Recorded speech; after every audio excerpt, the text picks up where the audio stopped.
So you've written a SQL query, it runs, you get the data back. Job done, right? Well, maybe not. There's a huge difference between SQL that just works and SQL that's truly professional. In this explainer, we're going to bridge that gap. We're talking about the engineering discipline that takes your queries from good enough to being genuinely maintainable, performant, and secure. Think about it like this. Over here on the left, you have functional SQL. You know, the kind you whip up for a quick one-off report. It works, but it's often brittle. Then, over here on the right, you have production SQL. And this is a whole different ballgame. This stuff is built to last. It's maintainable, it's fast, it's secure, and it won't fall over when things get busy. This is our goal. So how do we get there? How do we make that leap? It all starts with a change in perspective, a fundamental shift in how you think. It means you stop looking at the database as just a big, dumb box you throw data into, and you start treating it like the incredibly powerful, high-performance engine it actually is. This quote absolutely nails it. Writing for a production system isn't just a small step up. It's a completely different discipline. A single, badly written query can bring down an entire system. So this shift in perspective, it's not just nice to have. It's the first real step toward becoming a true professional. Okay, our first pillar might sound almost too basic, but I promise you it's crucial. We're talking about readability. In a professional environment, making your code clear and consistent isn't just a suggestion, it's non-negotiable. And the reason why is simple. The code we write has a life of its own. And here's the thing you have to remember. Code is read way, way more often than it's written. We're talking like 10 times more. So you're not just formatting for yourself. You're formatting for your teammate who has to debug it at 3 a.m., and you're formatting for yourself 6 months from now when you have no memory of writing it. This isn't about making it pretty. It's about making it understandable. And just look at the difference here. I mean, it's the same exact logic in both queries. But the one on the left, it's a mess. It's a wall of text that you have to squint at to understand. The one on the right, though, instant clarity. You can immediately see the structure, the select, the from, the where. Your brain just gets it. That's the power of good formatting. So let's get specific. Here are some simple rules with a huge payoff. We capitalize keywords like select and from to make them pop. We keep our table and column names in lowercase so they're easy to distinguish. We use indentation to show the logical flow. And we always end with a semicolon. These small habits make a massive difference in readability. But good naming goes even deeper. By using standard suffixes, you're basically creating a map for your database. Anyone can look at a column ending in _ID and know it's a key. See _status, you know it's a flag. _total, it's an aggregate.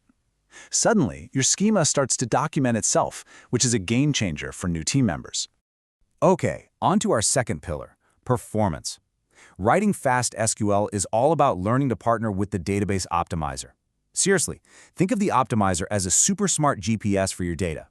You have to give it clean, clear directions so it can find the absolute fastest route to get what you need.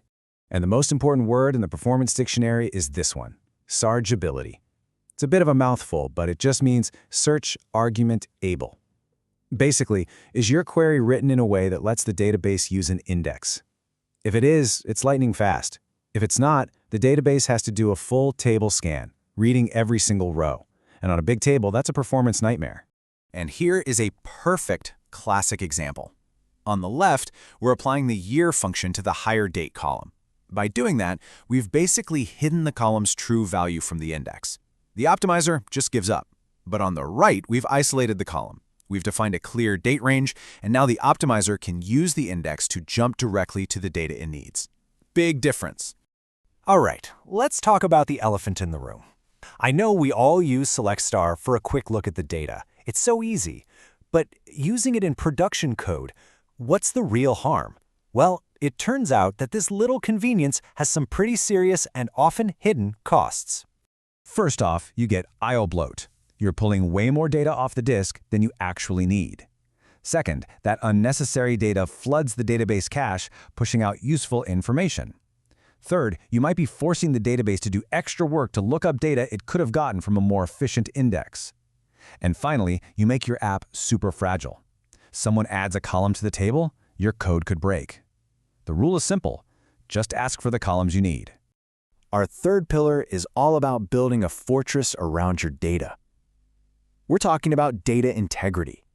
A well-designed schema isn't just about keeping things organized. It's your absolute first line of defense against bad data and buggy applications.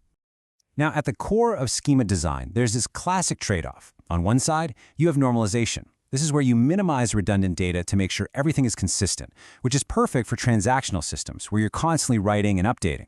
On the other side, denormalization intentionally duplicates data to make reads super fast, which is great for analytics.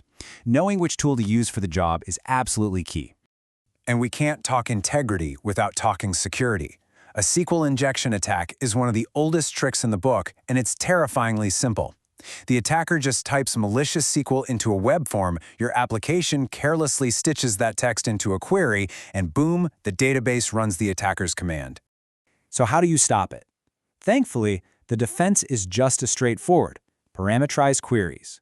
This is the industry standard. They work by creating a hard separation between your SQL code and the data from the user. The database engine is told, hey, this is my command, and this other stuff, it's just text. Never, ever execute it. It's that simple, and it's that effective. And that brings us to our fourth and final pillar, which is really about bringing everything together into a professional process. It means treating your database schema and queries with the exact same seriousness, version control, and automation that you do for your application code. You see, a modern professional setup looks something like this. You plan and version control your changes, you have automated tools that review your SQL for common mistakes, you have an approval process for risky changes, you roll out carefully across different environments, and you always have a rollback plan. Finally, you monitor for unexpected changes. This is how you get reliability and stop breaking production. And when things do go wrong in production, because they will, you don't have to guess. You can use something called wait statistics. These stats are like the database's diary. It literally tells you what it's spending its time waiting for. Is it waiting on a slow disk? That's a page I/O latch. Is it blocked by someone else? That's a lock wait. This data lets you diagnose problems with surgical precision. So as we wrap up, it all really comes back to this one central idea. Being a professional with SQL is a balancing act. You have to write code that's clear enough for a human to understand and maintain, but also efficient enough for the database engine to execute millions of times a day without breaking a sweat. And that leaves us with one final question for you to think about. When you look at the SQL you write, is it just functional? Does it just get the job done for today? Or is it truly professional, built on a foundation of readability, performance, integrity, and process? The answer to that question makes all the difference. Thanks for tuning in.